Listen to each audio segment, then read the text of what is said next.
Hello guys, welcome back. This is Sakshi. तो आज हम बात करने वाले हैं एक अमेजिंग से के ड्रामा की जिसका नाम है डिलीवरी मैन। तो हम इस वीडियो में देखेंगे कि कैसे एक टैक्सी ड्राइवर आत्माओं की आखिरी इच्छा को पूरा करता है और कैसे वो इस काम से खूब सारे पैसे भी कमाता है। सो गाइस, वीडियो को लास्ट तक देखिएगा। तो अब बिना किसी देरी के चलते हैं सीधा वीडियो की तरफ। तो कहानी की शुरुआत होती है यंग मिन नाम के एक टैक्सी ड्राइवर से। वो कॉलेज स्टूडेंट था और अपनी ग्रैंड माँ और अपनी माँ के साथ रहता था। लेकिन कुछ ही महीने पहले उसकी मॉम को कोई बाइक वाला आकर उसकी टैक्सी के पास ही मार देता है और तभी से घर की सारी जिम्मेदारी यंग मिन के ऊपर आ गई थी और उसने कॉलेज छोड़कर अपनी ग्रैंड माँ का ध्यान रखने के लिए और पैसे कमाने के लिए टैक्सी चलाना शुरू कर दिया था। वो सुबह से रात तक इसी काम में बिजी रहता था। आज जब उसे एक पैसेंजर मिलता है तो वो कहता है कि उसे थोड़ा जल्दी जाना है, उसे अपने बच्चे के स्कूल पे जाना था, तो वो जल्दी से उन्हें वहाँ पर पहुँचा देता है। तो वो पैसेंजर अपनी बेटी से मिलकर बहुत खुश होता है और उनकी खुशी देखकर यंग मिन को भी काफी खुशी होती है। इसके बाद हम यंग मिन के एक दोस्त सियोक से मिलते हैं। उसकी फैमिली तो काफी ज्यादा अमीर थी,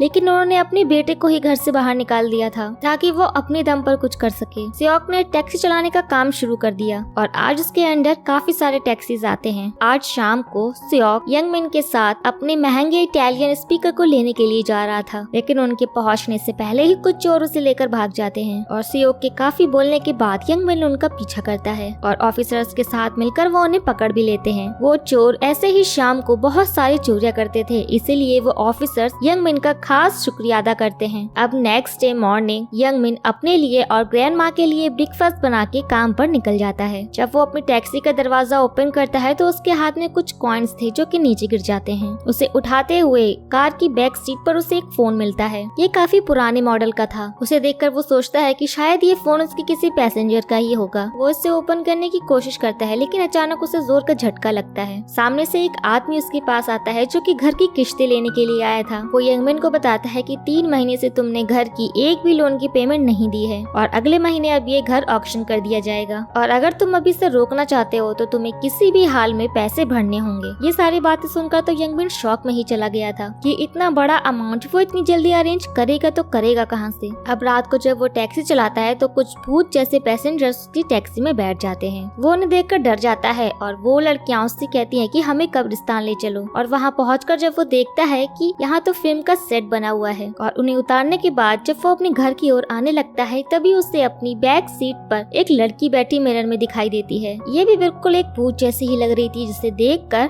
यंग मिन काफी डर जाता है और वो कहता है कि आपकी दोस्त तो पहले ही उतर चुके, आप अब तक यहाँ पर क्यों बैठे हो। वो कहती है कि ठीक है, मैं भी उतर जाती हूँ और जब वो गाड़ी को रोकता है तो ये लड़की बिना ही डोर ओपन किए यूं ही आर पार हो जाती है। वो जब आगे की ओर जाने लगती है तो कुछ दूर जाने के बाद ही अचानक से कोई अननोन फोर्स उससे वापस से गाड़ी पर ले आती है और ये देखकर यंग मिन वहीं पर बेहोश हो जाता है। सुबह सुबह जब उसकी आँख खुलती है तो वो सोचता है कि शायद उसने कोई सपना देखा होगा। तभी उसे साइड में वही लड़की मिलती है और वो डर कर गाड़ी से बाहर पेड़ के पास चला जाता है। अब एक ऑफिसर कार को बीच में पार्क देखकर उसे हटाने के लिए आते हैं तो यंग मिन उससे रिक्वेस्ट करता है कि मेरी कार के अंदर कुछ तो है, प्लीज आप जाकर उसे चेक कर लो। अब वो जब देखते हैं तो वो कार खाली थी। यंग मिन वहाँ पर चैन की सांस लेता है और जब वो अंदर आता है तो वो उस लड़की को देख के दोबारा डर जाता है। तो वो यंग मिन से पूछती है कि क्या आप जानते हो कि मैं हूँ कौन और मैं यहाँ पर कैसे आ गई। लेकिन यंग मिन कहता है कि मैं तुम्हें नहीं जानता, तुम जो भी हो लेकिन यहाँ से चली जाओ। लेकिन वो आत्मा तो उस टैक्सी से कहीं भी नहीं जा सकती थी, क्योंकि वो अगर थोड़ी दूर भी जाती तो वो उस कार में वापस चली आती थी, जैसे किसी कारण से वो वहाँ पर बंधी हुई थी। दूसरी तरफ हम ग्रेवयार्ड के पास एक ओल्ड आदमी को देखते हैं। वो अपनी बेटी को देखने गए थे। उनके पास ऑफिसर्स का मैसेज आता है कि आपकी बेटी का केस दूसरे ऑफिसर्स को दे दिया गया है, जल्दी से वो इन्वेस्टिगेशन भी स्टार्ट कर देंगे। उसके बाद हम उनके पास उनकी बेटी की फोटो को देखते हैं और ये लड़की वही थी जिसकी आत्मा यंग मिन के साथ है। उसका नाम है जीहुन। इसके बाद हम टैक्सी में आ जाते हैं जहाँ पे यंग मिन जीहुन की आत्मा के साथ अपने पैसेंजर्स ढूंढ रहा था। अब जब भी कोई भी पैसेंजर टैक्सी में बैठता था तो उसे अजीब सी फीलिंग होने लगती थी, जिस वजह से हर बार वो आधे रास्ते में ही टैक्सी को छोड़ देते थे। यंग मिन का बिजनेस यहाँ पे पूरा ही ठप हो जाता है। कोई पैसेंजर्स तो आज उससे मिलते ही नहीं। वो बहुत ज्यादा परेशान हो जाता है कि अगर ऐसे ही चलता रहा तो वो लोन का अमाउंट कैसे चुकाएगा और ऊपर से ये जीहुन की आत्मा उसके पीछे पड़ चुकी है। कुछ देर रात को वो अपने घर आ जाता है और जीहुन भी उसके साथ थी। उसने अपनी टैक्सी को घर से कुछ दूर ही पार्क किया हुआ था, वरना जीहुन की आत्मा तो घर आ जाती। उसने ऐसा इसलिए किया क्योंकि वो कार से थोड़ी ही दूरी तक जा सकती है। अब जीहुन उस जगह को आसपास देखती है और उसे ये जगह को जानी पहचानी से लगती है, जैसे वो यहाँ पर पहले भी कभी आ चुकी हो। घर पर ग्रैंड माँ जब यंगमिन को देखती है तो उसे बहुत डांटती है क्योंकि वो पूरी रात घर से बाहर था। अब जब वो सोने जाता है तो रात में उसे सपने में सिर्फ भूत ही नजर आते हैं। अब नेक्स्ट डे सुबह ग्रैंडमा उससे कहती है कि वो उसके साथ शॉपिंग पर जाएंगी। वो बहुत मना करता है क्योंकि टैक्सी के अंदर तो जीहुन की आत्मा थी, लेकिन ग्रैंडमा उसकी एक भी बात नहीं सुनती।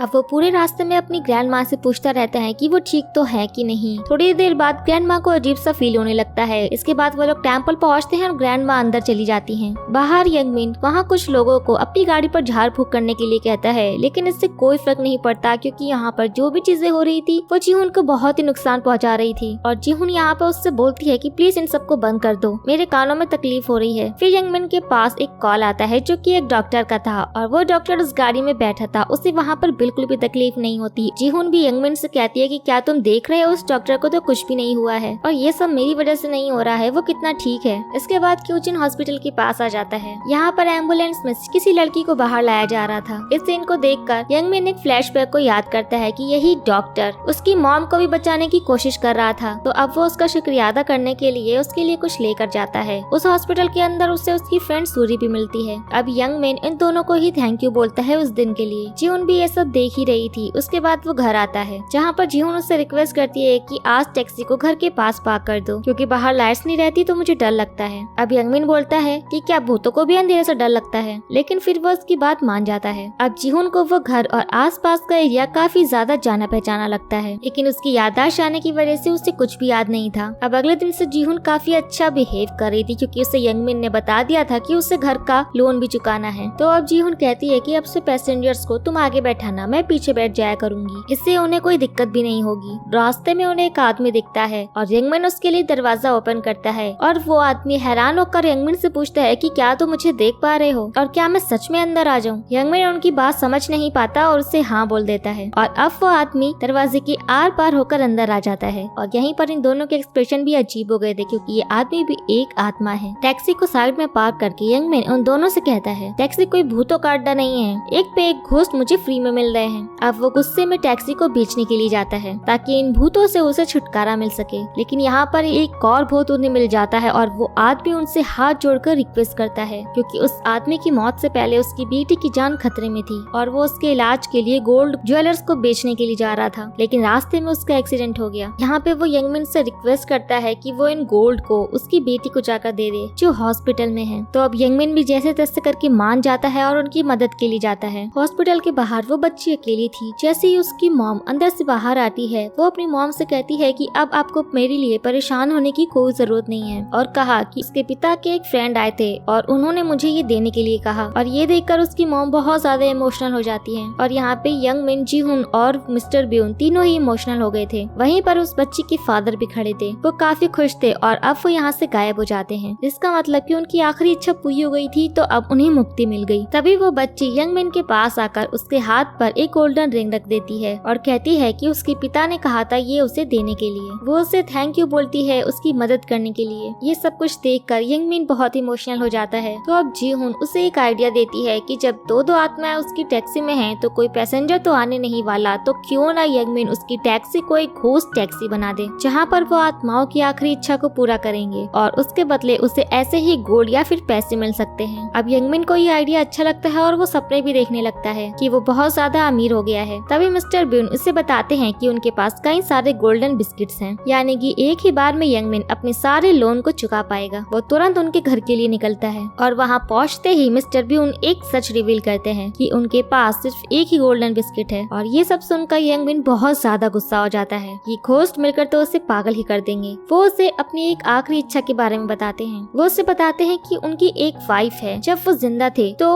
उनका सपना था अपनी वाइफ को एक बाथ टब दिलाने का, क्योंकि वो इतने अमीर नहीं थे तो वो बाथ टब वो अफोर्ड नहीं कर पाए, लेकिन अब वो ये गिफ्ट अपनी वाइफ को देना चाहते हैं। मतलब अब उस अमाउंट में से भी जो बाथ टब खरीदने के बाद बचेगा वो ही यंगमिन को मिलेगा। वो गुस्सा होकर अपने घर आ जाता है और मिस्टर ब्यून वहीं रह जाते हैं। जीहुन कई बार उसे समझाने की कोशिश करती है कि उन्हें उनकी मदद करनी चाहिए, लेकिन यंगमिन यहाँ पर बहुत नाराज होता है और वो किसी की कोई बात नहीं सुनता। जब वो घर आकर ग्रैंडमा से बात करता है तो उससे याद आता है कि जब वो छोटा था तो कैसे उसकी मॉम बाथ टब में उसे नहलाती थी। ये सारी मेमोरीज उसके लिए बहुत ही खास थी, इसलिए अगले दिन वो सीधा जीहुन को लेकर मिस्टर ब्यून के घर पहुँचता है। जीहुन उसे ऐसे देखकर खुद से कहती है कि ये बंदा पैसे पैसे तो जरूर करता है लेकिन ये दिल का काफी अच्छा है। उसके बाद वो मिस्टर ब्यून की वाइफ से मिलता है, जहाँ पर वो मिस्टर ब्यून का कजन बनकर गया था। उसके बाद वो घर के अंदर आ जाता है। वो मिस्टर ब्यून की वाइफ सुइन को किसी काम में बिजी करके वो गोल्ड बिस्किट अंदर से लेकर आता है। प्लान एकदम सक्सेसफुल था, पर तभी घर पर एक आदमी का कॉल आता है। वो सुइन से कहता है, आपके हस्बैंड का कंपनसेशन अमाउंट प्रोसेस हो चुका है, आकर आप उसे ले जाइए। दरअसल मिस्टर ब्यून की मौत कंपनी में काम करते दौरान ही हुई थी और इसके बदले कंपनी फैमिली को एक बड़ा अमाउंट देने वाली थी। लेकिन जब वो लोग वहाँ पर पहुँचते हैं तो अचानक से मिस्टर ब्यून की मॉम वहाँ पर आ जाती हैं। वो उनकी वाइफ से दुख बांटने लगती हैं और इसके बाद वो खुद ही मिस्टर ब्यून का मेमोरियल भी अरेंज करते हैं। वहाँ पर उसकी मॉम कीवीज को रखती हैं, जिससे मिस्टर ब्यून को एलर्जी थी और वो कहती है कि ये मेरे बेटे का फेवरेट है। और ये सब देखकर मिस्टर ब्यून यंग मैन से कहते हैं कि मेरी मॉम तो मुझे ऑर्फनेज में काफी साल पहले छोड़कर चली गई थी, तो अब ये वापस कैसे आ गई। तभी हमें उस लेडी के असली प्लान के बारे में पता चलता है। वो उससे पूछती है कि तुम्हारी शादी कैसी थी। सुइन बताती है कि उन्होंने कभी शादी की ही नहीं थी, बल्कि वो एक दूसरे से प्यार करते थे, इसलिए साथ में रहते थे। और इसी बात का फायदा उठाकर वो लेडी सारा कंपनसेशन अमाउंट क्लेम कर लेती है। और ये सुनकर मिस्टर ब्यून को एक जोर का झटका लगता है। यंग मैन समझ चुका था कि ये असली माँ नहीं है और वो उस लेडी का पीछा करके उनका घर ढूंढता है। यहाँ पर उसे उसकी एक फोटो मिलती है, पर यहाँ उसे कुछ ज्यादा समझ नहीं आता। तो वो मिस्टर ब्यून से कहता है कि क्या ऐसी कोई चीज थी जो सिर्फ आपकी मदर की हो। तो मिस्टर ब्यून बताते हैं कि उनकी मॉम के राइट हैंड पर एक स्कार था। चेक करने पर लेडी के हाथ पर भी स्कार मिल जाता है, यानी कि ये लोग बहुत ही परफेक्ट प्लान के साथ आए थे। वो यंग मैन और सुइन पे इल्जाम लगा देते हैं कि उन दोनों ने मिलकर उनके बेटे को मार दिया। अब सुइन वहीं बेहोश हो जाती है। जियून को काफी ज्यादा गुस्सा आ रहा था। बाद में हॉस्पिटल में डॉक्टर दोजिन उन्हें बताते हैं कि सुइन तो 3 मंथ्स प्रेग्नेंट है, उन्हें अपना ख्याल रखना चाहिए। अब ये बात सुनकर यंग मैन को एक आइडिया आता है। वो मदर बनी हुई लेडी का डीएनए टेस्ट करवाता है और उनका डीएनए मिस्टर ब्यून के डीएनए से मैच नहीं करता, जिससे प्रूफ हो जाता है कि वो उनकी असली मां नहीं है। इससे पहले कि वो ऑफिसर्स को बुला पाते, वो दोनों फ्रॉड लोग वहाँ से निकल जाते हैं। इसके बाद वो रात में मिस्टर ब्यून की वाइफ को घर छोड़ देता है और वो टैक्सी में देखता है कि कंपनसेशन वाले डॉक्यूमेंट्स तो वहीं पर रह गए। वो उसे देने के लिए ऊपर जाता है, लेकिन वहाँ तो दरवाजा बंद था। अंदर वो दोनों फ्रॉड लोग पहले से ही बैठे हुए थे और उन लोगों ने सुई उनको बंदी बना लिया था और वो उसे धमकी देते हैं कि अगर उसने उन्हें पैसे नहीं दिए तो वो उसे जान से मार देंगे। यंग मैन काफी कोशिश करने के बाद भी दरवाजा नहीं खोल पा रहा था और मिस्टर ब्यून अपनी वाइफ को अपनी आंखों के सामने ही मरता हुआ देख रहे थे। वो प्रार्थना करते हैं और पूरी ताकत से दरवाजे पर मारते हैं। एक चमत्कार होता है और वो दरवाजा खुल जाता है। यंग मैन अंदर आकर उन दोनों को मारकर पकड़ लेता है। ऑफिसर्स उन्हें ले जाते हैं। तो यहाँ पर जैसे तैसे करके मिस्टर ब्यून की वाइफ की जान बची जाती है और यंग मैन यहाँ पर सोयन को एक सच रिवील करता है कि वो उनके हस्बैंड का कजन नहीं है। वो तो उन्हें जानता भी नहीं था। उनकी आत्मा उसे मिली और उन्होंने उसे मदद के लिए भेजा। सोयन को उसकी बातें बहुत अजीब लगती हैं। वो हैरानी से उसकी बातों को सुन रही थी। यंग मैन बताता है कि वो आपके पास ही हैं, आपको सुन सकते हैं, देख सकते हैं। सोयन को उसकी किसी भी बात पर यकीन नहीं था। उसके बाद मिस्टर ब्यून जो जो बातें कहते हैं वो बात यंग मैन रिपीट करने लगता है, जिससे अपने हस्बैंड की सारी बातें सोयन सुन सके। वो कहते हैं कि सोयन, क्या तुम्हें याद है बचपन में हम दोनों स्कूल के लिए बहुत जल्दी निकलते थे कि एक साथ हम आसमान में बने सितारों को देख सके। हम दोनों का इस दुनिया में कोई नहीं था, इसलिए हमें वो तारे अपने रखते थे। ये सब बातें सुनकर सोयन बिल्कुल हैरान हो जाती है। वो कहते हैं कि याद है मैंने कहा था कि अगर हमारा बेबी होता है तो उसका नाम हम स्टार रखेंगे और मैं तुमसे रिक्वेस्ट करता हूँ कि प्लीज उसका नाम स्टार रखना और मुझे अगर उसकी याद आएगी तो मैं आसमान में उसे देख लिया करूंगा। और यहाँ पर सोयन इमोशनल होकर काफी रोने लगती है। वो इस बात को इमेजिन भी नहीं कर सकती थी कि सच में वो इन सारी बातों को अपने हस्बैंड से सुन पा रही है। मिस्टर ब्यून कहते हैं कि मुझे माफ कर दो, मैं तुम्हें इस दुनिया में अकेले छोड़कर चला गया। और मिस्टर ब्यून एक स्माइल देकर गायब हो जाते हैं, यानी कि उनको मुक्ति मिल गई। इसके बाद यंग मैन और जीवन वहाँ से अपने घर चले आते हैं। ये लोग घर आ जाते हैं और यहाँ हमें पता चलता है कि ऑफिसर्स फिर से यंग मैन की मॉम की कातिल को ढूंढने में लग चुके हैं। वो लोग ग्रैंड माँ से आज इसी बारे में बात भी करने आए थे। ग्रैंड माँ उन्हें इस बारे में बताती है तो उसी दौरान यंग मैन गौर करता है कि जीवन के हाथ में जो चीज बंधी हुई है वो उसकी मॉम का हेयर बैंड है। कि देखकर वो काफी हैरान हो जाता है कि उसकी मॉम का हेयर बैंड जीवन के पास कैसे है। तभी ग्रैंड माँ यंग मैन को दिखाती है कि ये तुम्हारे मॉम वाले फोन पे ये प्यारी लड़की कौन है। ये देखकर यंग मैन शॉक्ड हो जाता है कि उसकी मॉम और जीवन एक साथ आखिर कैसे हैं। जीवन अपनी फोटो देखकर खुश होती है और वो कहती है तो क्या मैं ऐसी दिखती हूँ। यंग मैन तो बस यही सोचता रहता है कि आखिर वो दोनों एक दूसरे को कैसे जानते हैं। नेक्स्ट डे मॉर्निंग में ऑफिसर्स यंग मैन को मिलने बुलाते हैं और यहाँ पर वो उसी पर शक कर रहे थे कि उसने ही अपनी मॉम को जैसे जान से मार दिया हो। इस बात से नाराज होकर यंग मैन चला जाता है। अब हमें उसके फ्लैशबैक से एक्सीडेंट वाले सीन दिखाए जाते हैं। हम देखते हैं कि एक्सीडेंट से तुरंत पहले यंग मैन अपनी मॉम से ही बात कर रहा था और इसीलिए एक्सीडेंट होते हुए वो अपनी मॉम की आवाज को सुन लेता है और तुरंत भागता हुआ वहाँ पर पहुँचता है। आसपास के लोगों ने एम्बुलेंस को बुला दिया था। उन्हें एम्बुलेंस में बैठा दिया जाता है, लेकिन जगह कम होने की वजह से वो दूसरी टैक्सी लेकर आता है। उसने अपनी मॉम वाली टैक्सी को वहीं पर रहने दिया था ताकि एविडेंस गायब ना हो जाए, लेकिन इसके बावजूद भी ऑफिसर्स आज उसी पर शक कर रहे थे।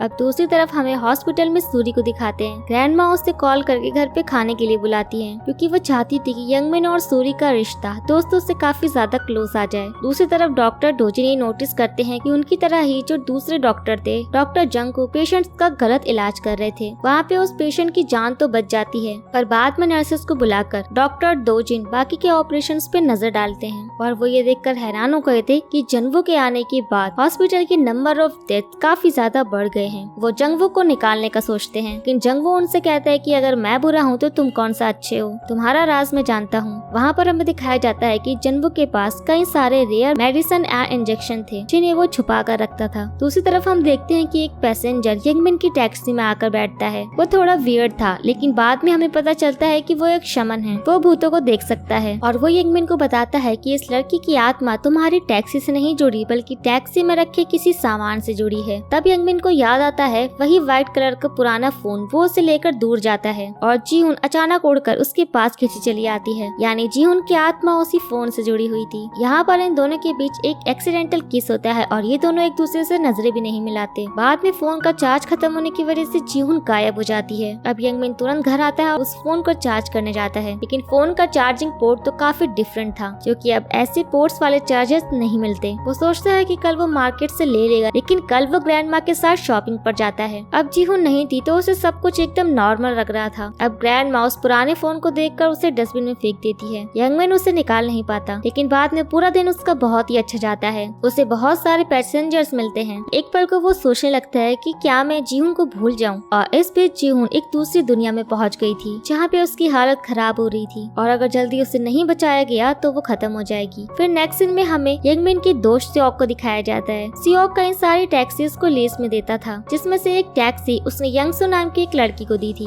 वो यंगमिन और सियोक की कॉमन फ्रेंड थी। यंगसू की मॉम को भूलने की बीमारी थी, इसी वजह से वो उन्हें लेकर ही ट्रेवल करती थी, लेकिन आज उसकी मॉम गायब हो गई। यंगसू सियोक और यंगमिन के साथ मिलकर अपनी मॉम को हर जगह ढूंढती है। काफी ढूंढने के बाद वो फाइनली उन्हें ऑफिसर्स के पास मिलती है। दरअसल वो एक बच्ची के साथ खेल रही थी और ये देखकर उस बच्ची की माँ को लगा कि ये लेडी उसकी बच्ची को परेशान कर रही है और उन्हें ऑफिसर के पास से लेने के बाद यंगसू यंगमिन से कहती है कि पता है मेरी मॉम पूरी दुनिया के लिए एक भूत की तरह है। लोग उन्हें देखते तो हैं, लेकिन असलियत में कोई उन्हें देखना नहीं चाहता, क्योंकि उन्हें भूलने की बीमारी जो है और वो किसी को याद नहीं रख पाती और उनका तो अब मेरे सिवा इस दुनिया में कोई भी नहीं है। और ये सब सुनकर यंगमिन को रियलाइज होता है कि जीहुन तो सच में एक भूत है, उसका इस दुनिया में यंगमिन के अलावा कोई भी नहीं है। इसलिए वो कल जल्दी जाता है और उस डस्टबिन से फोन निकालकर एक नया चार्जर खरीद के उसे चार्ज करता है और उस फोन के चलते ही जीहुन वापस से इस दुनिया में आ जाती है और वो आते ही उसके हाथों पर गिर जाती है और वो उससे पूछती है कि तुमने मुझे बचाया कैसे। वो कहता है 4000 रुपए का चार्जर खरीद कर। जीहुन उससे कहती है कि तुम्हारे जैसे लालची इंसान को जिसे सिर्फ पैसे से मतलब है, वो मेरे लिए इतना पैसा क्यों खर्च करेगा, तुमने तो सच में मेरा दिल ही जीत लिया। अब वो वापस से उसके साथ टैक्सी में निकल जाता है, लेकिन पैसेंजर्स टैक्सी में बैठने से मना करने लगते हैं और बैंक वाले नोटिफिकेशन भेजकर शॉक देते रहते हैं। तो अब यंगमिन को बहुत बुरा भी लगने लगता है, पर जीहुन दोबारा से आइडिया देती है घोस्ट टैक्सी का। दूसरी तरफ सूरी दोजिन को बहुत पसंद करती थी। अब वो साथ में अपने एक चाइल्ड पेशेंट का फ्यूनरल अटेंड करने जाते हैं, जिसकी मौत कम समय होने की वजह से हो गई थी। डॉक्टर दोजिन अपने पेशेंट से पर्सनली अटैच रहते थे, उन्हें उनकी सच में बहुत परवाह रहती थी और ये सारी बातें सूरी को बहुत पसंद आती हैं। पर डॉक्टर दोजिन डॉक्टर जंगवो की बात से काफी परेशान लगते हैं। सर और उनके बीच कोई तो बात थी। फिर अगले दिन यंगमिन और जीहुन पहुँचते हैं उस टैक्सी स्टैंड में जहाँ इंसान नहीं बल्कि सिर्फ घोस्ट पैसेंजर्स ही भरे हुए थे। यहाँ पे उन्हें एक लड़की की आत्मा मिलती है और ये लड़का जीहुन के बचपन का दोस्त निकलता है। वो जीहुन को देखते ही उसे उसके नाम से पुकारता है और अब यंगमिन और जीहुन दोनों को उसकी पहचान के बारे में पता चल जाता है। वो उन दोनों को लेकर अपने घर पहुँचता है और यहाँ पर वो उन्हें उनकी साथ वाली स्कूल की पिक्चर दिखाता है। ये देखकर जीहुन बहुत ज्यादा खुश थी, क्योंकि इतने दिन बाद फाइनली किसी ने तो उसकी पहचान उसे बताई थी। और ये भी लड़का, इसका नाम सुनबू था। ये उससे पूछता है कि ये साथ में तुम्हारे जो लड़का है क्या ये तुम्हारा बॉयफ्रेंड है। जीहुन मना कर देती है। इसी मौके का फायदा उठाकर सुनबू यंगमिन से कहता है तुम्हें पैसे चाहिए ना, तभी तुम उसके साथ आए हो, मैं तुम्हें बहुत सारे पैसे दूंगा, बस तुम्हें मेरा एक सपना पूरा करना होगा। सुनबू बताता है कि मैं जीहुन को डेट करना चाहता हूँ। फिर हम देखते हैं कि घोस्ट आखिर कपड़े कैसे चेंज कर सकते हैं ताकि ये दोनों डेट पर जा सके। नेक्स्ट डे युनबू और जीहुन साथ में शॉपिंग पर जाते हैं। आत्माओं को कपड़े चेंज करने के लिए बस कपड़ों के आर पार जाना होगा। आत्माओं के कपड़ों की शॉपिंग करने के बाद ये दोनों मूवी डेट पर भी जाते हैं। सुनबू और जीहुन जीहुन एक प्यारे कपल की तरह सारे पल एंजॉय कर रहे थे और यंगमिन इन्हें देखकर जेलस फील कर रहा था। सुनबू जीहुन को प्रपोज करने का डिसाइड करता है। इसके लिए उसने बहुत सारे स्पेशल अरेंजमेंट्स किए थे,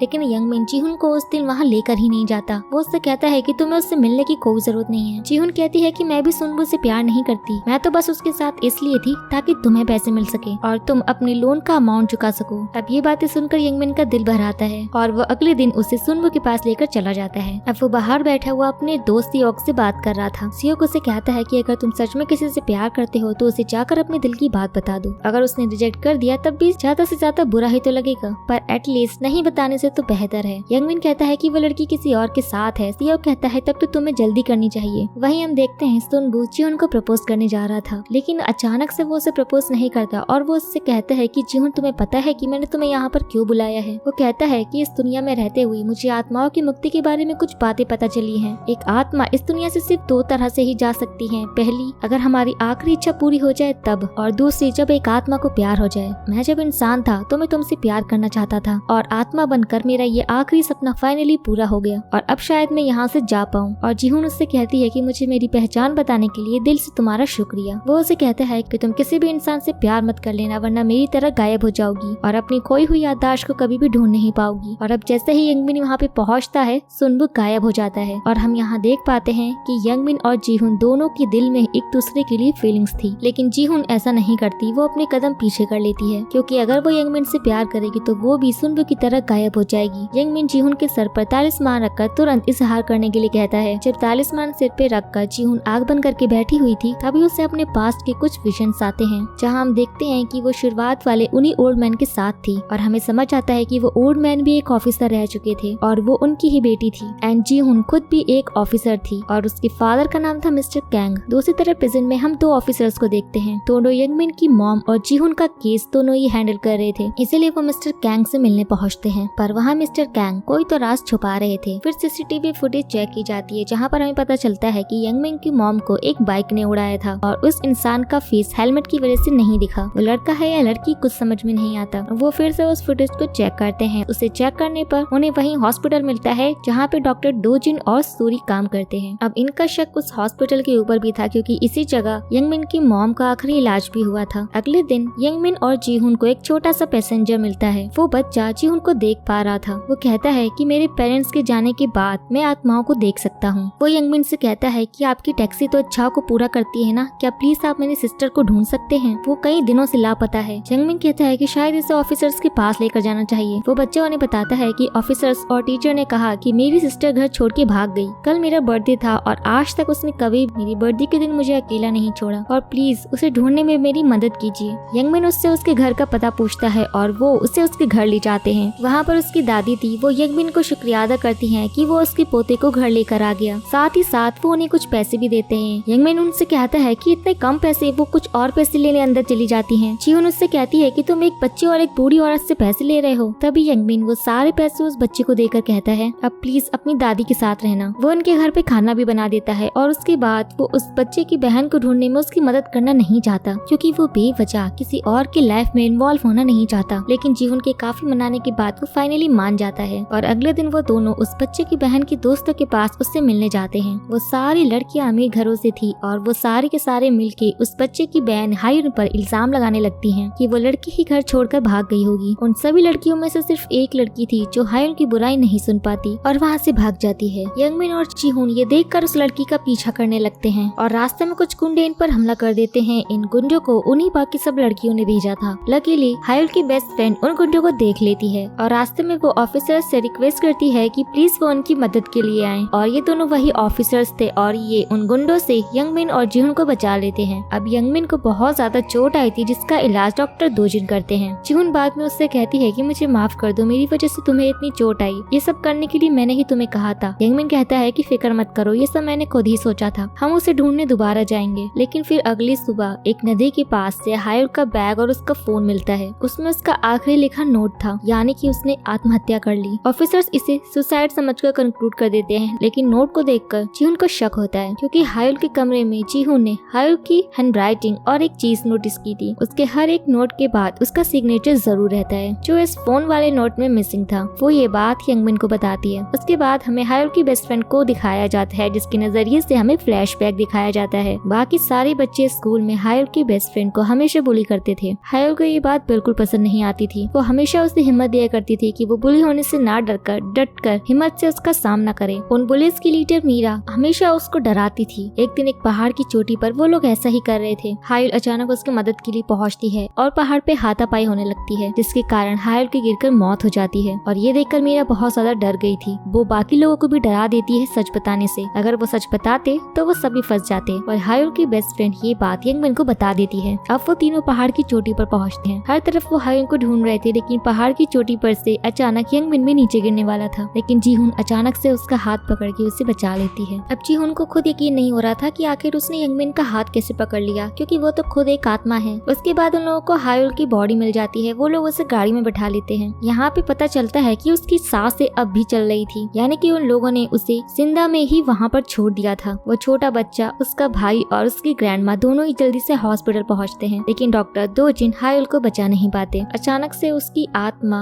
उस छोटे बच्चे उसके भाई हाजिन के पास आकर कहती है कि सॉरी हाजिन, मैं तुम्हारे आखिरी बर्थडे में तुम्हारे साथ नहीं रह पाई। और वो अपनी बहन को ऐसे देखकर बहुत रोता है। वो आत्माओं को देख सकता था और वो बार बार अपनी बहन से कह रहा था कि तुम मुझे छोड़ के नहीं जा सकती, पर तभी हायुल वहाँ पे गायब होने वाली थी। नर्सेस भी डॉक्टर दोजिन से कह रही थी कि सर आप उसे छोड़ सकते हो, वो अब नहीं बचने वाली, लेकिन डॉक्टर दोजिन हार नहीं मानते और अचानक से एक चमत्कार की तरह हायुल की सांसें दोबारा से चलने लगती हैं। इसके बाद कल वो दोनों हायुल और हाजुन से मिलते हैं। यहाँ पर हायुल की बेस्ट फ्रेंड भी आई थी उसका फेवरेट डिश लेकर, और यहाँ पे इन सभी का एक हैप्पी रियूनियन होता है। उसके बाद यंगमिन और जीहुन अपने घर आ जाते हैं और वो रास्ते में जीहुन से कहता है कि मैं तुम्हें पसंद करता हूँ। जीहुन भी उसे पसंद करती थी, लेकिन वो उसे कुछ कह नहीं पाती वरना वो गायब हो जाएगी। और वो कहती है कि एक इंसान और एक आत्मा प्यार नहीं कर सकते। दूसरी तरफ मिस्टर कैंग ऑफिसर्स को बताते हैं कि मेरे कुछ लोगों से मुझे पता चला है कि कोई हॉस्पिटल का वर्कर ही इसमें शामिल है, और इन सभी लोगों को जंगवुक पे शक होता है। और मिस्टर दोजिन ने अब फाइनली जंगवुक को हॉस्पिटल से निकाल दिया था, लेकिन जंगवुक उन्हें वार्न करता है कि उसके पास कोई ऐसा राज है जिससे हॉस्पिटल का नाम खत्म हो सकता है। दूसरी तरफ यंगमिन और जीहुन एक डेट पर जाते हैं। वहाँ पे उन्हें डॉक्टर दोजिन और सूरी मिलते हैं। डॉक्टर दोजिन सूरी के साथ डेट पर आए हुए थे और उन्हें देखकर अचानक जीहुन को एक फ्लैशबैक आता है। वो यंगमिन से कहती है कि ये आदमी मुझे जानता है, इसे मेरी फोटो दिखाओ। और यहाँ पे हमें पता चलता है कि डॉक्टर दोजिन जीहुन को पहले से ही जानते थे, और वो यहाँ पे बताते हैं कि जीहुन की मौत उसी दिन हुई थी जिस दिन यंगमिन की मॉम की मौत हुई थी, यानी कि कुछ तो है जो इन सभी को कनेक्ट किए हुए है। वो तुरंत ये जानकारी ऑफिसर्स को बताते हैं, लेकिन वो लोग कहते हैं कि ये चीज कोइंसिडेंट भी हो सकती है। इसके बाद इन ऑफिसर्स को एक सीनियर नर्स हायुन पे शक जाता है। इस दौरान यंगमिन जीहुन की मौत का राज पता करने की कोशिश कर रहा था, क्योंकि उसका शक बढ़ता ही जा रहा था कि उसकी मॉम और जीहुन के बीच इतनी सारी चीजें कॉमन कैसे हैं। ये राज पता करते हुए ये दोनों एक आदमी के पास पहुंचते हैं। वो आदमी कई महीनों से इसी हॉस्पिटल के टेरेस पे था। वो आदमी इनसे कहता है कि मैं इस पे तुम्हारी मदद कर सकता हूँ, लेकिन इसके बदले में तुम लोगों को मेरी आखिरी इच्छा पूरी करनी होगी। ये लोग मान भी जाते हैं। जीहुन कहती है कि कितने दुख की बात है ना, हम इस दुनिया में किसी से भी कितना ही प्यार क्यों न कर ले, एक न एक दिन हम अलग हो जाएंगे। ये बात सोचकर ही मुझे घबराहट होने लगती है। तभी यंगमिन कहता है कि क्या उस दिन को सोच कर डरना चाहिए, या फिर जो दिन हमारे पास बचे हैं उन्हें खुलकर जीना चाहिए। इसके बाद वो जीहुन को किस कर लेता है। अगले दिन वो दोनों डेट पर जाते हैं और इस डेट में उनकी लड़ाई हो जाती है। फिर इन दोनों को याद आता है कि इन्हें तो उस आदमी की मदद भी लेनी है जिसे वो हॉस्पिटल की छत पर मिले थे, और हमें पता चलता है कि उस इंसान का नाम है मिस्टर डू। दरअसल पहले वो एक ऑफिसर रह चुके थे और जीहुन के जो फादर है मिस्टर कैंग वो उन्हीं के फ्रेंड थे। अब उनकी मौत हो चुकी है, लेकिन वो इस केस के बारे में बहुत कुछ जानते थे, क्योंकि सालों से वो इसी हॉस्पिटल में कैद हैं। अब इस जानकारी के बदले में इन दोनों को मिस्टर डू की आखिरी इच्छा पूरी करनी थी, जो कि है उनकी बेटी को आखिरी अलविदा कहना, जो फॉरेन में रहती है। अब उनकी बेटी तो फॉरेन में रहती थी, लेकिन यहाँ कुछ ऐसा हुआ कि स्पीच देने के लिए उसे कोरिया आना पड़ा, और ये बात उन्हें पता चल जाती है एंड ये लोग उससे मिलने जाते हैं। और वो मिस्टर डू का यानी कि अपने पिता का नाम सुनते ही वो नाराज होकर वहाँ से चली जाती है। वो अपने पिता से नफरत करती थी, क्योंकि वो उससे कभी भी समय नहीं देते थे, सिर्फ केसेस में बिजी रहते थे। और आज ये सुनकर मिस्टर डू को बहुत दुख पहुंचता है। बाद में यंगमिन किसी तरह से उस लड़की को कन्विंस करके उसे इसके पुराने घर लेकर आता है। इस घर में पहले वो साथ में रहते थे, और यहाँ पे मिस्टर डू अपनी बेटी को अपने दिल की सारी बातें बताते हैं कि कैसे जो गलतियाँ उनसे अतीत में हुई आज तक वो उन सभी के लिए शर्मिंदा है। हर रोज वो इस बात से दुखी होते हैं कि वो अपनी बेटी का ध्यान नहीं रख पाए और बचपन में ही उसे उन्होंने फॉरेन भेज दिया। वो ये सब कुछ ठीक तो नहीं कर सकते, लेकिन बस वो अपनी बेटी से माफी मांगना चाहते हैं। वो उसे उन पलों को भी याद दिलाते हैं जो उन्होंने साथ में बिताए थे। ये सारी चीजें यंगमिन के द्वारा वो सुन पा रही थी। पहले तो उसे यकीन नहीं होता, क्योंकि वो एक साइंटिस्ट थी, तो उसे इन भूतों पर तो यकीन नहीं था, लेकिन जब इतने डिटेल्स को वो यंगमिन के मुंह से सुनती है तो उसे भी यकीन करना पड़ता है। और यहाँ पे वो बहुत रोने लगती है एंड वो अपने पिता को माफ कर देती है। और अब यहाँ पे मिस्टर ड्रू का आखिरी सपना पूरा हो जाता है अपनी बेटी से माफी मांगने का। और अब वो इस केस से जुड़ा राज को रिवील करते हैं। वो उन्हें एक एड्रेस बताते हैं और वो सिर्फ वहाँ पे जाने को बोलते हैं कि तुम इस एड्रेस पे जाओ, तुम्हें सब कुछ पता चल जाएगा। और अब वो यहाँ से गायब हो जाते हैं। दूसरी तरफ हमें डॉक्टर दोजिन को दिखाया जाता है जिनके हॉस्पिटल में जंगवू नाइफ लेकर हमला कर देता है। दोजिन को चोट लग जाती है और जंगवू बाहर निकल जाता है। इसके बाद नर्स हायुन दोजिन के पास आती है और हमारे सामने रिवील किया जाता है हायुन का दोजिन से एक खास रिश्ता है। दरअसल वो दोजिन के पिता की केयर टेकर रह चुकी थी जिन्होंने दोजिन के फादर को जान से मार कर दोजिन को बचाया था, क्योंकि उसके पिता उसे हमेशा मारा करते थे, जिससे दोजिन काफी बदल गया। इसके बाद जीहुन और यंगमिन मिस्टर ड्रू के दिए एड्रेस पर पहुंचकर देखते हैं कि वहाँ तो एक लाश पड़ी है और ये एड्रेस जंगबुक का था। कमरे के अंदर बहुत सारे लोगों की फोटो लगी हुई थी और यंगमिन की भी। और तभी हम देखते हैं कि नर्स हायुन उसी फ्लैट की नेबर थी और कमरे में लाश के पास यंगमिन को देखकर वो तुरंत ऑफिसर्स को बुलाती हैं एंड यहाँ पर यंगमिन को पकड़ लिया जाता है। इसके ठीक दूसरी तरफ हमारे सामने एक और राज रिवील होता है। मिस्टर कैंग अपने घर के एक सीक्रेट रूम में जाते हैं और वहाँ हम देख पाते हैं कि उनकी बेटी जीहुन अभी भी जिंदा थी एंड उसका इलाज चल रहा था। दरअसल वो कोमा में थी लेकिन मरी नहीं थी। अब पुलिस की कस्टडी में यंगमिन अपने दोस्तों से कहता है कि प्लीज मेरी ग्रैंड माँ को ये बात मत पता चलने देना, और किसी तरह से वो पूरी रात वहीं पर बिताता है। इसके बाद अगले दिन दोनों ऑफिसर्स आकर उसे छोड़ देते हैं और कहते हैं कि हमें कातिल का पता चल गया। वो दरअसल जंगवू है। वो बाइक जिससे मर्डर हुआ था वो जंगवू की है और उस घर में वो लाश भी जिस लेडी की थी उसे जंगवू ने ही मारा है। इसके बाद जीहुन बाहर आकर कॉल करती है कि बोर्ड में एक फोटो लगी हुई थी। वो फोटो मिस्टर कैंग की थी जीहुन के साथ, और इसे देखकर वो दोनों समझ जाते हैं कि जीहुन मिस्टर कैंग की ही बेटी है। वो लोग फाइनली उनसे मिलने उनके घर जाते हैं और जीहुन अपने फादर को देखकर बहुत ही ज्यादा इमोशनल हो जाती है। उसने यंगमिन को मना किया था कि वो उसके फादर को आत्मा होने वाली बात ना बताए। वहाँ पर यंगमिन जीहुन का दोस्त बनकर गया था। वो उससे कहता है कि मैं आपकी बेटी को सालों से जानता हूँ। वो और मेरी मॉम भी बहुत क्लोज थी। उन दोनों की मौत एक ही दिन हुई थी। शायद ये दोनों केसेस रिलेटेड हैं। मिस्टर कैंग कहते हैं कि हो सकता है, पर एक राज है जो मैं तुम्हें बताना चाहता हूँ। तुम मेरी बेटे के दोस्त थे लेकिन मुझे तुम पर अब तक भरोसा नहीं है, इसलिए मुझे अभी कुछ टाइम सोचने दो। वो जीहुन के कोमा में होने वाली राज की ही बात कर रहे थे। उसके बाद वो जीहुन के कमरे में जाकर उससे बात करते हैं कि क्या मुझे यंगमिन को बता देना चाहिए तुम्हारी जिंदा होने वाली बात। इसके बाद जीहुन और यंगमिन उस अपार्टमेंट वाली लाश की आत्मा से मिलते हैं, लेकिन वो आत्मा उन्हें यहाँ पे बताती है कि उसे जंगवू ने नहीं मारा। इनफैक्ट जंगवू तो उसका बॉयफ्रेंड है, उसने तो किसी को भी नहीं मारा। इसके बाद वो लोग जंगवू को ढूंढने जाते हैं क्योंकि अब सिर्फ वही है जो असली कातिल का राज बता सकता है। लेकिन जहाँ पे यंगमिन उस आत्मा से मिल रहा था उसके ठीक ऊपर एक सीसीटीवी कैमरा लगा हुआ था और ये सब कुछ डॉक्टर दोजिन देख पा रहे थे। लेकिन कैमरे में आत्मा तो नहीं दिखती, सिर्फ यंगमिन नजर आता है और इस चीज से यंगमिन डॉक्टर दोजिन की नजर में आ गया था। इसी बीच ह्यूनसो की मॉम जिन्हें भूलने की बीमारी थी उन्हें हॉस्पिटल में एडमिट किया जाता है। जैसे ही दोजिन को पता चलता है कि ये ओल्ड लेडी यंगमिन के दोस्त की मॉम है तो वो एक बहुत ही वियर्ड स्माइल देते हैं एंड अगले दिन उन ओल्ड लेडी का फ्यूनरल रखा जाता है, यानी कि दोजिन ने उन्हें मार दिया। और उसके बाद वो खुद ही दुख जताने के लिए उस फ्यूनरल में शामिल भी होता है। लेकिन जीहुन जो कि एक आत्मा थी वो गौर से देखती है कि ये बंदा रोने की जगह बार बार ईविल स्माइल दे रहा था। इसे देखकर वो हैरान होती है और वो यंगमिन से कहती है कि उससे पूछो कि वो यहाँ पर क्यों आया है। पूछने पर दोजिन कहता है कि वो अपने खास पेशेंट का फ्यूनरल अटेंड करते हैं, लेकिन जीहुन फिर भी कन्विंस नहीं होती। ह्यूनसो की मॉम की आत्मा यंगमिन के पास आती है और जब वो ह्यूनसो को बताता है तो वो मानती ही नहीं, और जब उसकी मॉम वो बातें शेयर करती हैं जो सिर्फ योंगसू जानती हो तो उसे मानना पड़ता है। फिर वो एक रोड ट्रिप पर जाते हैं साथ में, जो कि उसकी मॉम की आखिरी विश थी अपनी प्यारी बेटी के साथ एक लॉन्ग ट्रिप पर जाने का। और इसके बाद अब वो भी गायब हो जाती है, उन्हें भी मुक्ति मिल जाती है। अब यंगमिन अपने घर पर आ जाता है एंड ऑलरेडी घर पर डॉक्टर दोजिन आए हुए थे और वो उससे कहता है कि मुझे तुम्हारी दादी ने बुलाया था। यहाँ पे जीहुन गौर करती है कि वो छुप कर घर पे छानबीन कर रहा है। उसका शक उन पर बढ़ता जाता है एंड उसके बाद हम देखते हैं कि डॉक्टर दोजिन ने एक जगह पर जंगवू को बांध के रखा था, यानी कि डॉक्टर दोजिन ही इन सभी चीजों के पीछे है। फिर जीहुन अकेले में नर्स हायुन के कमरे में जाती है और वो देखती है कि ये बाइक एक्चुअली में उस नर्स की थी और ये राज बताकर वो यंगमिन से कहती है कि उन्हें कहो ये सच बताने के लिए कि असली कातिल कौन है, और उसे वो फोटो ऑफिसर्स को देने को बोलती है। वो बिल्कुल ऐसा ही करता है और फिर डॉक्टर दोजिन यंगमिन को मार कर किडनैप कर लेते हैं और उसके सामने वो रिवील करते हैं कि ये सारा कुछ जो अभी तक चल रहा था वो उन्होंने खुद किया। उसकी मॉम को भी उसने मारा और जीहुन को भी। और वो हंसते हुए कहता है कि जब मैं उन्हें मार रहा था तो तुम समझ रहे थे कि मैं उन्हें बचा रहा हूँ, तुम प्रेयर कर रहे थे कि मैं उनकी जान बचा लूं, जबकि मैं तो उनकी जान ले रहा था। कि कितनी अजीब बात है ना कि तुम इतने दिनों से अपनी ही मॉम की कातिल को रिस्पेक्ट दिए जा रहे थे। और यहाँ से हम फ्लैशबैक में जाते हैं कि कैसे हर रोज यंगमिन की मॉम टैक्सी चलाने जाती थी, लेकिन उस वक्त यंगमिन अपनी मॉम से अच्छे से बात नहीं करता था क्योंकि उसे बुरा लगता था कि उसकी मॉम टैक्सी चलाती है। तब तब जाकर घर पे पैसे आते हैं। उसे ये सब कुछ बिल्कुल पसंद नहीं था। और दूसरी तरफ जीहुन एक ऑफिसर थी और बाकी टैक्सी ड्राइवर के साथ मिलकर उन लोगों ने उसकी मॉम को ग्रुप में शामिल कर लिया था ताकि वो साथ में चोरों को पकड़ सके। इसलिए उसकी मॉम जीहुन की अच्छी दोस्त थी। एक बार उसकी मॉम ने जीहुन को अपना हेयर बैंड दिया था और उसी के साथ वो एक पार्टी में आती है और ये पार्टी उनके एक इन्वेस्टिगेशन का हिस्सा थी जिसमें वो हॉस्पिटल की नर्स हायुन से एक विक्टिम की जानकारी निकालने आई थी। वो विक्टिम जीहुन की एक फ्रेंड थी, लेकिन वहाँ पे हायुन जीहुन को अपने घर लेकर आ जाती है। वहाँ पे डॉक्टर दोजिन भी मौजूद थे और यहाँ पे उन लोगों ने उसे एक ड्रिंक पिलाई जिससे वो बेहोश हो जाती है। तभी यहाँ पे दोजिन बाहर आता है और वो उसका वीडियो बनाकर उसे जान से मारने वाला था, जैसा वो बाकी सभी के साथ करता है। लेकिन जीहुन किसी तरह से उसे धक्का देकर भागते हुए नीचे आ जाती है। नीचे कोइंसिडेंटली यंगमिन की मॉम की टैक्सी खड़ी थी जो कि उसकी मदद करती है अंदर बैठने में, लेकिन तब तक डॉक्टर दोजिन वहाँ आ जाता है और बीच में वो अपने बेटे यंगसुंग से बात भी करती है। वो भागते हुए ड्राइवर सीट की ओर जाती है, लेकिन तभी कोई बाइक से पीछे आकर उसे उड़ाकर मार देता है। अब यंगमिन पास में ही था और वो भागता हुआ वहाँ पे पहुँचता है और डॉक्टर दोजिन जब गाड़ी में देखता है तो जीहुन मर चुकी थी। इसलिए वो एम्बुलेंस में यंगमिन की मॉम के साथ चला जाता है और रास्ते में ही वो उसे मार देता है। यंगमिन दूसरी टैक्सी में अपनी मॉम का पीछा करता है और वहीं दूसरी टैक्सी जो उसकी मॉम की थी उसके अंदर जीहुन थी। वो मरी नहीं थी बल्कि सिर्फ बेहोश थी और हम देखते हैं कि वो वही बाइक वाला इंसान उसे मिस्टर कैंग के घर पे छोड़ आता है और जो फोन उस टैक्सी में छूट के आता वो जीहुन का ही था, जिससे उसकी आत्मा बाद में जाके जुड़ गई थी। यहाँ हमें ये भी पता चलता है मिस्टर ब्यून जिन्हें हमने शुरुआत में देखा था, उनकी मौत के पीछे भी डॉक्टर दोजिन ही शामिल था। उसी ने सबको मारा था। उसने कितने लोगों को मार दिया ये कोई नहीं जानता, लेकिन वो अपने विक्टिम्स की वीडियो जरूर बनाता था। उन्हें तड़पते हुए देखकर उसे खुशी मिलती थी क्योंकि वो एक साइकोपैथ था जिसे लोगों की जान बचाना और उन्हें मारना बहुत पसंद था। और यहाँ पर वो सारी वीडियोस वो यंगमिन को भी दिखाता है, कैसे उसने उसकी मॉम को मारा, कैसे उसने जीहुन को मारा और कैसे उसने उसकी दोस्त की मॉम को मारा। वो लोगों को मारने के लिए एक इंजेक्शन का यूज करता था जिसमें मेडिसिन होते थे और इन मेडिसिन का सप्लायर कोई और नहीं बल्कि जंगवुक था।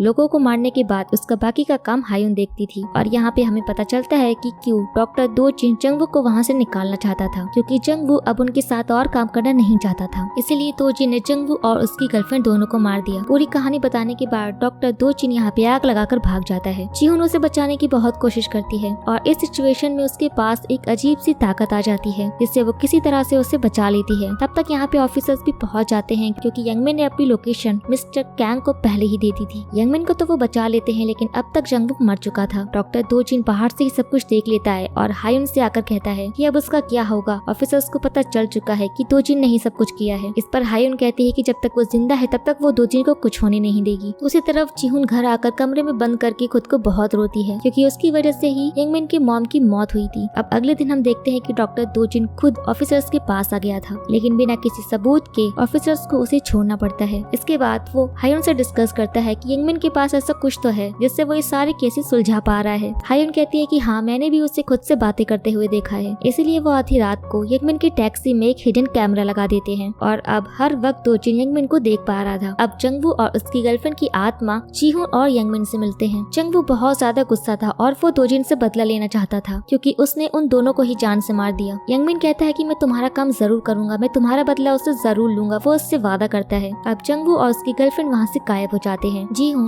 यंगमिन को एक आइडिया देती है कि जंगवू के पास एक रिकॉर्डिंग थी जिसमें डॉक्टर दोजिन के खिलाफ सारे सबूत उन्हें मिल जाएंगे। वो लोग उसके पुराने घर से उस रिकॉर्डिंग को लेकर आते हैं और ये देखकर दोजिन बहुत ज्यादा डर जाता है। वो समझ गया था कि ऑफिसर्स अब उसे पकड़ लेंगे और वो एक सीक्रेट जगह पर जाकर छुप जाता है। अब यंगमिन सोचता है कि आखिर रिकॉर्डिंग वाली बात दोजिन को कैसे पता चली। वो कहीं पर तो छुप गया, जरूर वो उसे ट्रैक कर सकता है। अब वो अपनी टैक्सी में चेक करता है और वहाँ पे उसे हिडन कैमरा मिलता है जिसे देखकर वो सब कुछ समझ जाता है। वो कैमरे में देखकर कहता है कि दोजिन इंतजार करना, मैं आ रहा हूँ। अब वो हायुन के पास जाकर कहता है कि हमारे पास सबूत है, अब हम दोजिन को ढूंढकर मार देंगे, जो करना है तुम कर लो। हायुन ये सुनकर डरते हुए तुरंत दोजिन के पास जाती है। अब ये दोनों उसका पीछा करते हुए वहाँ पहुँच जाते हैं। हायुन दोजिन के कहने पे वहाँ से कहीं चली जाती है और तब यंगमिन दोजिन को पकड़ने के लिए जाता है। अब इन दोनों की हाथापाई में वो पुराना फोन दोजिन के हाथ लग जाता है और उस फोन को हाथ में पकड़ते ही दोजिन वो जीहुन को देख पा रहा था। अब वो यहाँ पे परेशान हो जाता है कि जीहुन अब भी जिंदा कैसे है। तब यहाँ पे उसे समझ में आता है कि ये जीहुन की आत्मा है और यही यंगमिन की शुरुआत से मदद कर रही थी। ये यंगमिन से कहता है कि तुम तो कई कदम आगे निकले, लेकिन अब नहीं। अब वो उस फोन को जला देता है जिससे जीहुन यंगमिन की आंखों के सामने से गायब हो जाती है हमेशा के लिए। और तब तक ऑफिसर्स यहाँ पहुँच जाते हैं और दोजिन को पकड़ लेते हैं। लेकिन यहाँ पर दोजिन बहुत खुश था कि वो जीत गया। यंगमिन को रोता हुआ देखकर मिस्टर कैंग कहते हैं कि आखिर हुआ क्या है।